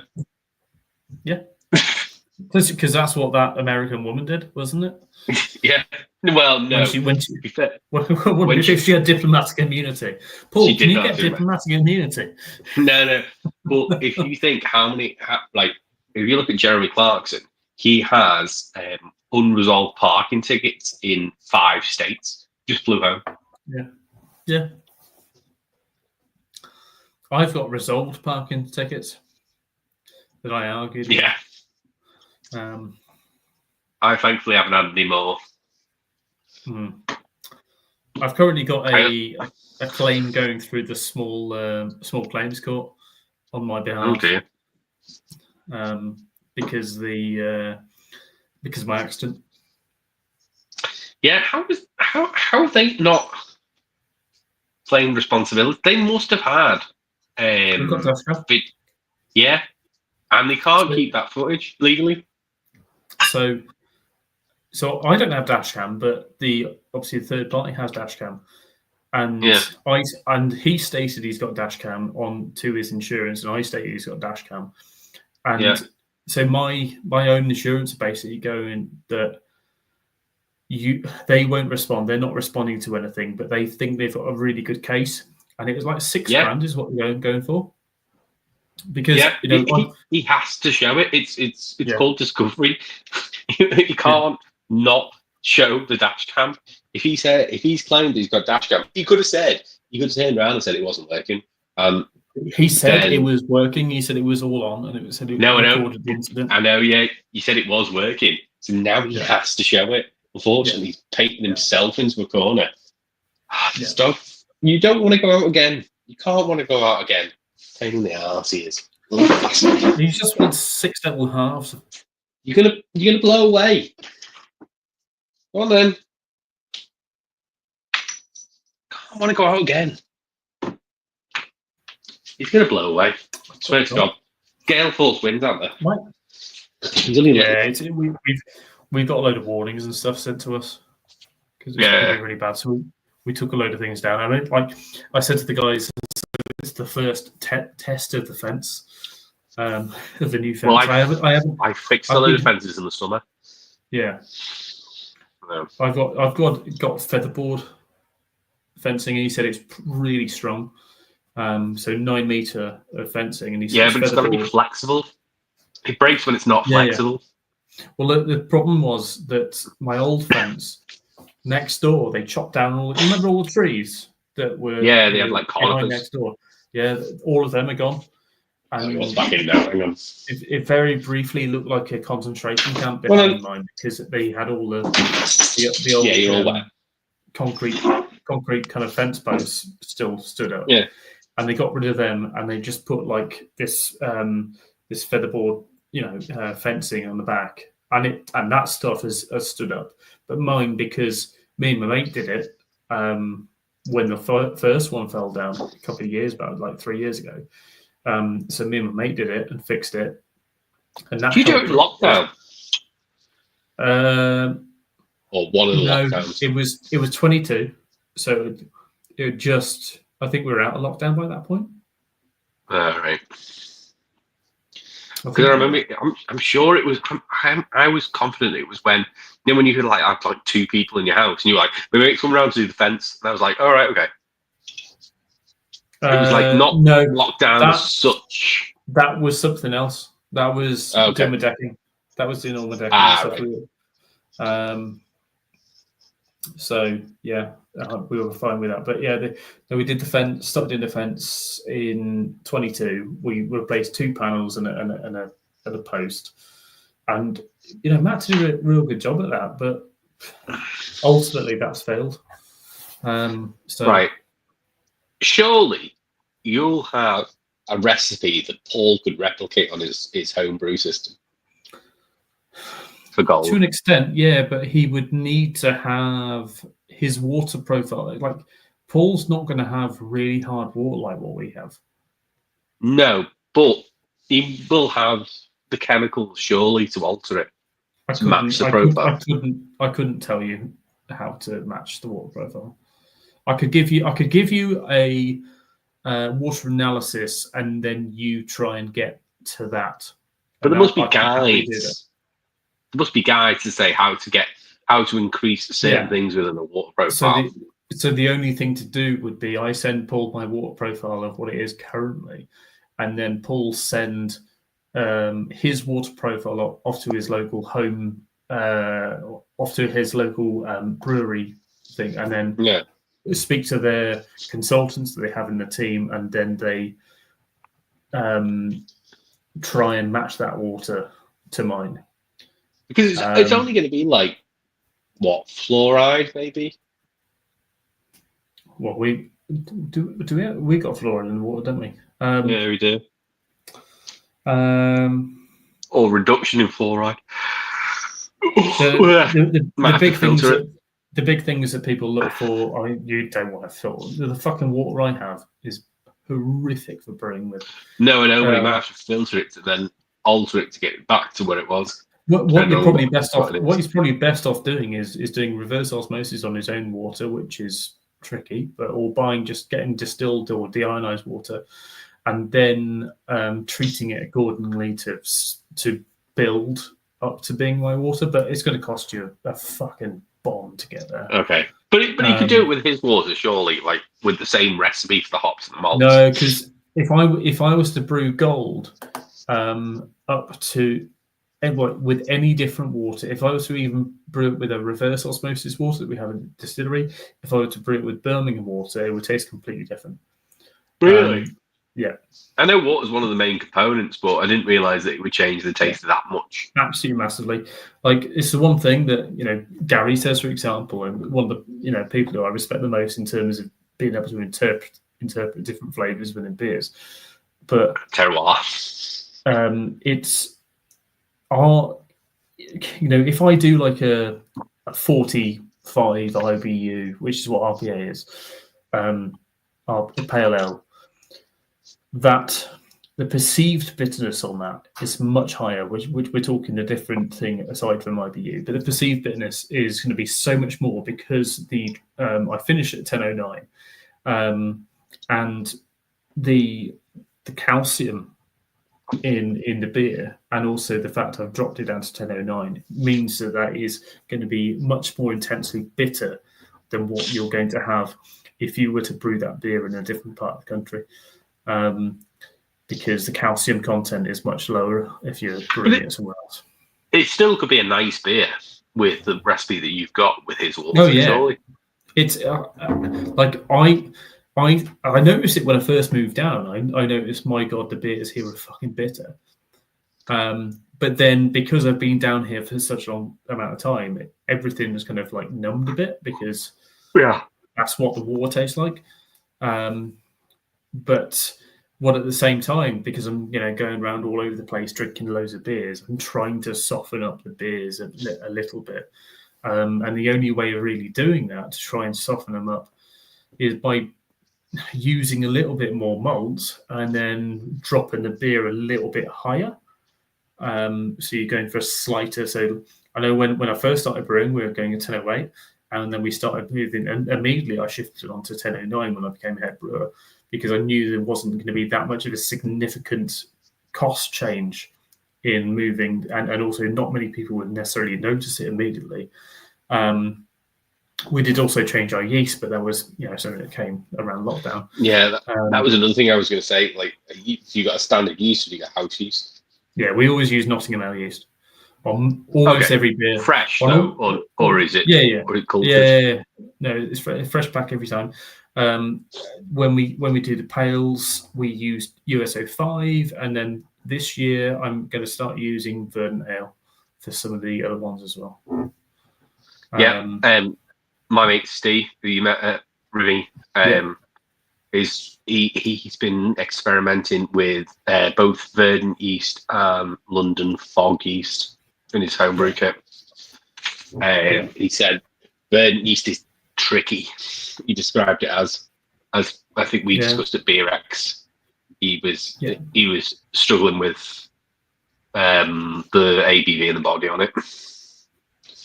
Yeah, so I think for me, the what I've kind of been learning about New England IPAs and that sort of thing, because, well, I will never do a true out and out fucking, ridiculously heavily hopped New England IPA. We're only ever going to go to really about 8 grams per litre because that's the only amount where you can taste it. Yeah, USA 4, Paul, that's a really good, solid yeast variety to use. I used to use it at Hill. But yeah, so you use natural spring, don't manipulate it because it's so gulge. Is that as in Gulgus? No, it's so good too. Oh, good too. It's so good too. Yeah, so it kind of depends what your natural spring is, whether it's because we're running off aquifer, which is effectively the same thing, but our local water is mega fucking hard, like ridiculously hard, to the point where it's broken items in the house because the water's that hard. So that's why I've got a softener built in. Makes really good dark beers. Yeah, it's perfect for dark beers, but unfortunately, around here, fuckers don't drink stouts. Which makes no sense, even if you did like a 4% stout. Yeah, but people don't want like a Guinness equivalent. There are people. A lot of my, I'd say the Swindon and the Devices drinking crew. They all enjoy stouts. But unfortunately, the masses around here don't really drink stouts. They much prefer something pale or prefer bitters and that sort of thing. But yeah, gypsum, calcium sulfate, yeah, we use that. We actually have this blended or pre-blended ingredient called DWB, and it's basically a blend of gypsum and I can't remember what the other ingredient is in it now. It's late. I've had a long day. But that's like a pre-mixed blend that is almost kind of like nationwide. Well, it is nationwide, but it's suitable for the brewing industry. And basically the liquid treatments that the company suggests, what Murphy suggests, they do the liquid reports for us, and then they suggest how much DWB to add, rather than doing gypsum or chloride or whatever. So I know with our stouts and stuff, we just add DWB. We don't have to add any chloride at all because the level's so high already. No, I love talking brewery talk, but like I say, I just forget random shit because today it's been all about. I've been writing process reviews and difficult emails to companies about difficult things, and I had an Excel file. Decided to go, you know what? You can't copy that and you can't paste that because I'm going to corrupt the file. Yeah, that went on me. It was quite annoying. Sorry if I've gone sideways. Nice cuvee. That cuvee works. It mutes down the sweetness of the plum, but I am going to mute it a little touch more, and then I am going to drink this, the Holy Goat. The cuvee really well. Yeah, I think it takes the this is my last time. You're on your last. It's my last half pint, yeah. I mixed the last of it, and I think I mixed it quite well. Like the St. Peter's really sort of toned the sweetness of the Titanic down. But unfortunately, I ended up with a lot of St. Peter's at the end because it was my least favourite, and not enough of the Titanic to cut the harshness.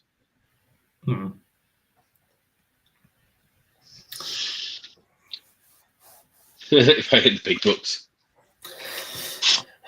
I hope you hit the big bucks. Well, make it a Ramsbury pub, yeah? Just the most northern Ramsbury pub. It's not hard to get much more northern than here. I'm trying to think where your most northern Ramsbury pub is. Well, most northern one that takes our beer is. Yeah. Be somewhere up at like either Oxford Way or up by Malmesbury or something like up in Gloucester or something like that.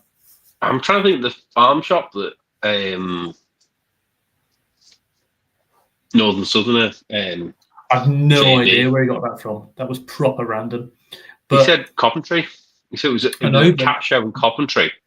One of the lads on Untapped said that he got our beer from Sutton Drinks, which is even weirder. Obviously, it's like a drink shop that I know. It's in Wild Green, not Sutton, but it's still in Sutton Coldfield sort of thing. And I said, I don't know what the fuck that beer was doing up there. So some wholesaler is buying it and then shifting it on to a few other places. Do you sell to a lot of wholesalers or no? A couple. So the two big ones that kind of take cases are Crafty Drinks and Oxford Wines, and those like I think Crafty Drinks Oxford Wines. On it. Yeah, well, I think Oxford Wines might have been the more likely one because they do tons of wine, tons of craft beer, but they also have like Hawkstone and that sort of thing. He said he got Hawkstone there, so I'm wondering whether that's a possibility. Yeah. That this farm shop have just gone to them and gone, what we got. You just happen to get the full range. Some stuff through there as well, yeah. The full range of Ramsbury that they had, because he got, what did he get? 306 gold. Well, he's got 506 gold and 506, not 306. But like the one that we normally shift out the most, it tends to be like gold, farmers, and honeybee. You do not need to try Hawkstone. I had the light lager and it was garbage. Absolute garbage. I'm interested to try the stout. That's the only one I'm interested in. The dry Irish stout. Yeah. Yeah. No. Because that's what Clarkson. You know how that came about. About his pub, the dry Irish stout. No. So is it Cotswolds that brewed for him? Well, yeah, that's what it was. That's what Cotswold is basically Hawkstone. So what I understood was he didn't want to pay for Guinness because Guinness wanted to charge him to bring in their own tap and all that jazz and the training and such. And he went, no, I don't want to pay for that when he opened his pub. So Hawkstone / Cotswold already had a dry Irish stout recipe previous for when they were Cotswolds, and they've re-brewed that and maybe tinkered with it slightly under the Hawkstone label. So Cotswolds, I used to really enjoy their beers. They were basically a lager brewery. That's what they did. But they have done a dry Irish stout in the past. Okay, that's what I'm saying. It was an old recipe that they've retooled or tweaked I know one of the brewers there, Donny. So Donny, he used to work for Dig Brew. Well, it was the first brewery he worked at, and he went from Dig Brew. He went from Dig Brew to Evolution Brewery.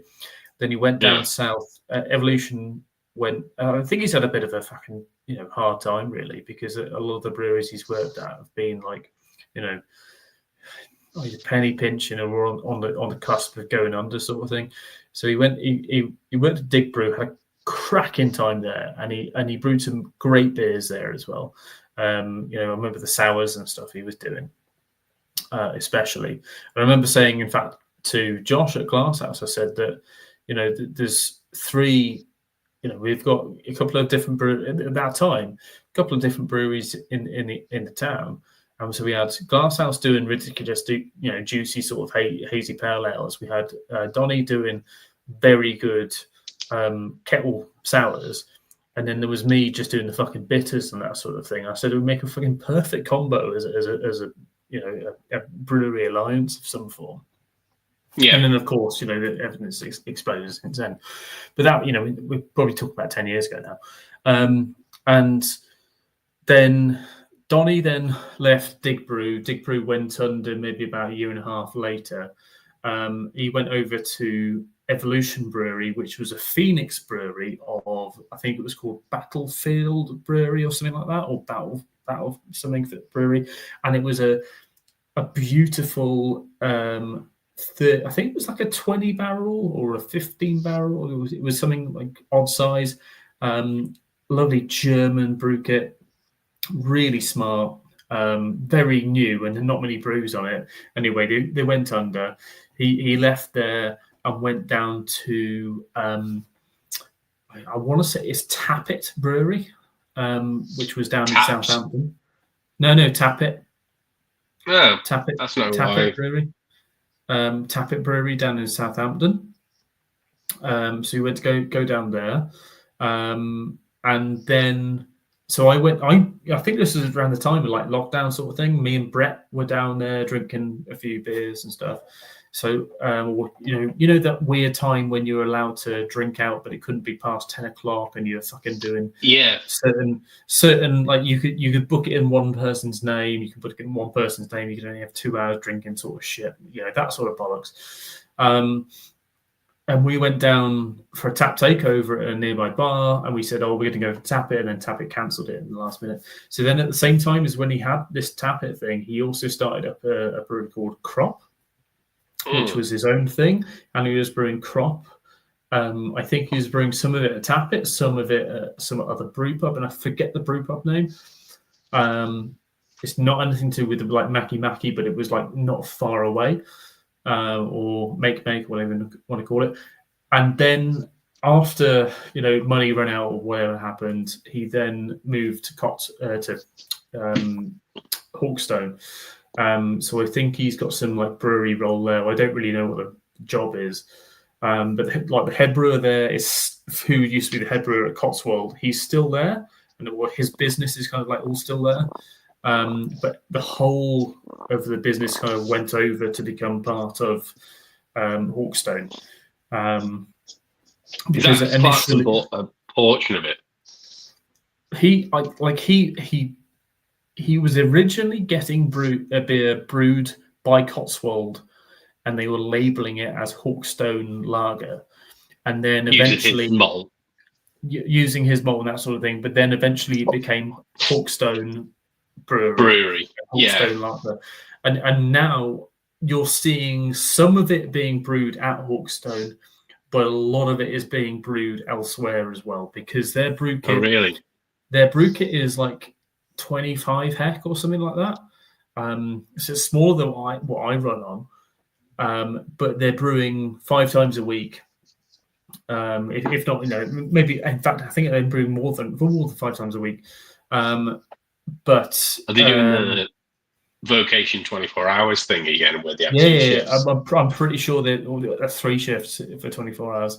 I'm pretty sure they're up at 3 shifts, and they've got multiple brewers running the lines. They're pumping a lot of beer out.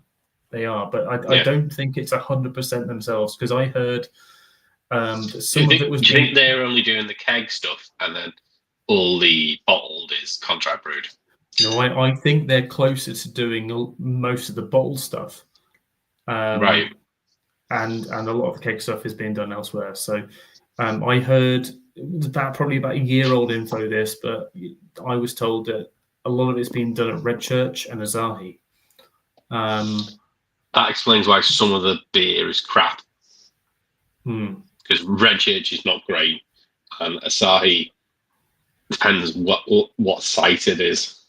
Yeah, I don't know, but Asahi at the same time, like Darkstar, a lot of their plant was sold off recently, and also. Is that not being done at Fuller's though? Darkstar. It is, but like their tank farm was sold, so there was a huge capacity of brewing there that's all gone. And also the tank farm is different. In fact, Meantime is different, isn't it? Meantime is Lion, isn't it? Yeah. All of that tank farm's been sold, so Meantime's pretty much gone. But I've only ever seen their pale recently on keg. That's it. Yeah, I haven't seen anything for a while. Brixton are heading that way as well. I know they've got a contract with supplying kegs to what they call the darts and snooker place chain. What they call, they're everywhere. Fight Club. No, it's the other one. Riley's, yeah. Brixton have a contract for Riley. So last time I went to the Riley's in Liverpool, they had the pale and the lager on, and I asked about it, and he said all the Rileys have them. The one in Brum's gone now, but I used to drink Coors or Stella. No, they got Reliance pale, and I can't remember the lager. Is it Low Volt or something like that? It's not the sort of shit I want to be drinking whilst playing pool. No, well, it's a low ABV. It's like 4%, 4.2. Yeah, it's not. I had a couple of games of darts and I had a couple of pints of Reliance. I'm going to want to find out where my nearest Riley's is now, because there isn't one. From where you are now. Sure. Well, I'm pretty sure there's one in Cov, and it's still there, which I'm surprised. Liverpool one I was asked to have a bouncer on it. It always makes me laugh. It's like it's not near. It's downside the Adelphi Hotel. The one in Brum now is called. It's not Riley's anymore, but it's called Shooter's Rack and Roll Bar. No, they're different. That's a different company. Yeah. But it's the same building. Yeah, but it's not owned by Riley's. Yeah. We dropped down to 3. No. How far we've come. Well, I'm also at the stage now where I'm going to order dinner from a special place. Well, if we want to jump off now, I'm at the end of my cuvee. I need another piss. I've breached the need a piss every 5 minutes stage. Bit bad. Yeah. Well, thanks for everyone that joined in. Can't believe we had nearly 150 people at one point. And it was lush. It was lush, yeah. Thanks for everyone that's commented. So like Paul, Mr. Wilson, Disco, who else? Ooh. Trilby, Jimmy. Cheers, Disco. Kevin from Shark Home Brewing. Benjamin, Vanessa, Jamie, may or may not be Coldrake, and Henry. And the 5 guys, +1. Yeah. So, thanks very much. Did we decide who was the overall winner? Did we think it was Titanic still? I think Titanic have held the title. I think my personal favourite beer of the night was the Grand Reserve. Grand Reserve. Yeah, I think that was good. My least favourite was St. Peter's. I can tell you that for now. Yeah. As a cuvee beer, my second favourite, as a cuvee beer, I think my favourite addition was in small doses was the Holy Goat. But, it's a lot more grounding, wasn't it? Yeah, it works well as a kind of as a beer cocktail on its own. Yeah. I wasn't a fan of it, but plum porter on cask is so much better as well. Yes, agreed. Yeah. Right. Yeah. We'll see you later. Alrighty. Thank you. Bye. Still going.